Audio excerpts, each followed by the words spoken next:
Operation Hope. Hope that we survive.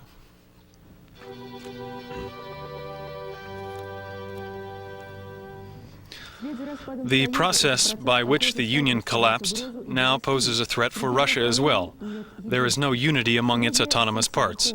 Today, at a session of the Karelian Supreme Soviet, independence of that autonomous region was called for. 43 deputies, mostly Russians, demanded secession from Russia, but the voting produced a different result. The deputies called on Moscow to adopt a federation treaty soon. If this is not successful, then the question of secession will arise again. All enterprises on Karelian territory are supposed to be currently becoming Karelian property. The problem of the Volga Germans was once a bone of contention in German-Russian relations, but now land has been found to resettle the Volga Germans, and 53 million marks have been promised for this effort by the German government. 5 million Russian Germans and their families live along the Volga, but where to settle them? 133,000 hectares have been allocated for the purpose. This land was used in the recent past for storage of missile parts. To the Volga, it's 70 or 80 kilometers from here. The nearest railroad station is twice as close. At one time, before the creation of the polygon here, people lived. A well remains on the steppe. The old trees and an abandoned garden are still here. In order to create normal human life here, it would be necessary to bring water pipelines, electricity, gas, paved roads, comfortable houses into the area, and this would require significant expenditures. According to preliminary data, it would take 100 million rubles. A part of this sum will be raised by the Volga Germans themselves, and they hope to receive the remainder from the Russian and German governments. But there is one problem. The military claims that chemical or nuclear testing was never done here, but in order to become convinced of this ourselves, the local Nature Protection Committee is evaluating the situation itself, and the results will be announced by TV and radio tomorrow. For 40 years, no one has lived here, and the neighboring residents in Palaskovo and Bykov do not object to new settlement here. You're watching the news. Yesterday, an agreement was reached between the Independent Coal Miners Union and the government of the Russian Federation. Since January of this year, the minimum wage of coal workers has been increased by 3 times. In Kuzbas, shipments of ink to state printing factories have been suspended in an attempt to influence the owners of the state printing plant. Coal miners have not received any payments of salary since November because of the cash crisis. By October, Russia will have 8 million unemployed people, according to reports, and a grim prognosis by the Russian Employment Commission, caused in part by the plans of the army to decrease its ranks by 70,000 troops. This information was provided today by Russian Vice Premier Yegor Gaidar. The Moscow City Council has denied reports that fare increases will be introduced on public transportation in Moscow, and also that meat prices will increase. The Vice Premier of the Moscow City Council noted that 300 train cars of meat have been received in Moscow. And now the situation in Georgia. Our correspondent Tengiz Pashkori reports by telephone from the city of Zugdidi. Today, the epicenter of events was once again returned to the city of Zugdidi. As a group of journalists, we left by car to travel through the area. We saw expanded troops at all police stations along the road and strict automobile searches. There was military equipment along the roads. In Sukhumi, the situation is somewhat calm, but large crowds of people are gathered in the streets to appeal against the use of arms and bloodshed. The Committee for Civil Disobedience, which was formed here, was not in evidence today, nor were the representatives of the local strike committees. They have all gone into the underground.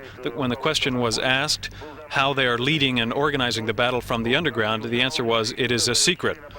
Today there was a strong attack on the local television transmission facilities, which resulted in the virtual suspension of television broadcasting into the area.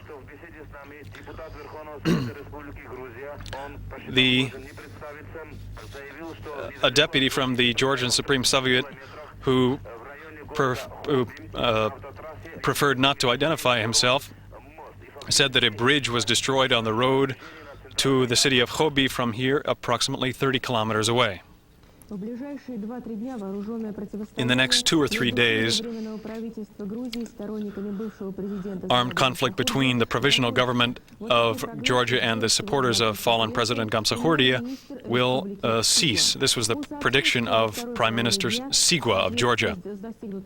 He said that in accordance with agreements that have been reached, opposition troops are beginning to leave the city of Poti and that normal life is returning there.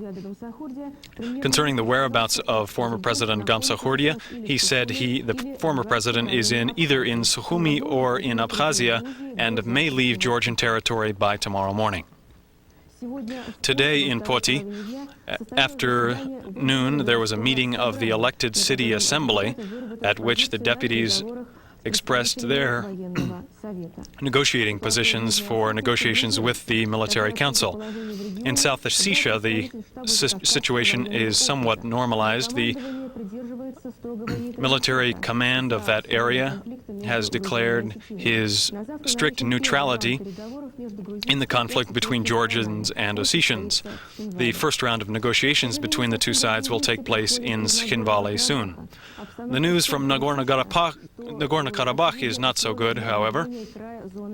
It can be declared a disaster area, the TASS correspondent reported.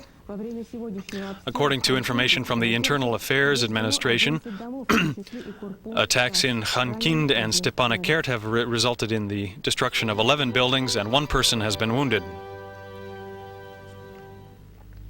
The difficulties of the economic situation in the republics, in the conditions of market prices and economic chaos, will be considered by a tripartite commission created from the Russian government, trade union representatives, and entrepreneurs. At their first meeting in Moscow today, under the chairmanship of Gennady Burbulis, they expressed their attempt to achieve these goals by the use of general and industrial tariff agreements, establishing minimum wages and minimum social guarantees. Entrepreneurial rights will also be enshrined into law. Mr. Burbulis said that commissions will be formed to work within all existing laws to resolve labor conflicts. The commission will propose tariff proposals for the coming year. For the first time, the budget for the first 3 months of this year contained accurate figures on military spending. They were down 7 times this year. The conversion fund, however, contains 10 billion rubles, which is a main condition for receiving economic assistance from the West. Here at the Kirov factory near Leningrad, many unfinished products sit around as a result of the lack of spare parts to finish construction. But the workers here at Kirov are not on strike, even though they have not received their entire salaries. Here's what they're doing instead. They are creating, on the basis of this former military production facility, which no longer gets orders from the military, facilities to reuse the burned-out fluorescent lamps, and creating these trucks to provide municipal services, which have never been produced in our country before. But the main hope is being laid on this new tractor. Production of these machines had stopped before, but now, thanks to a hard currency fund proposed by President Yeltsin for purchasing Western parts, this tractor is now being produced in cooperation with the KAMAZ factory. So the workers here have no time for strikes. 2 weeks ago, the Moscow government resigned. We have had no information since then on who is going to take its place. We've only heard that the new government will be a reform government. Today, for the first time, the new government was presented to journalists.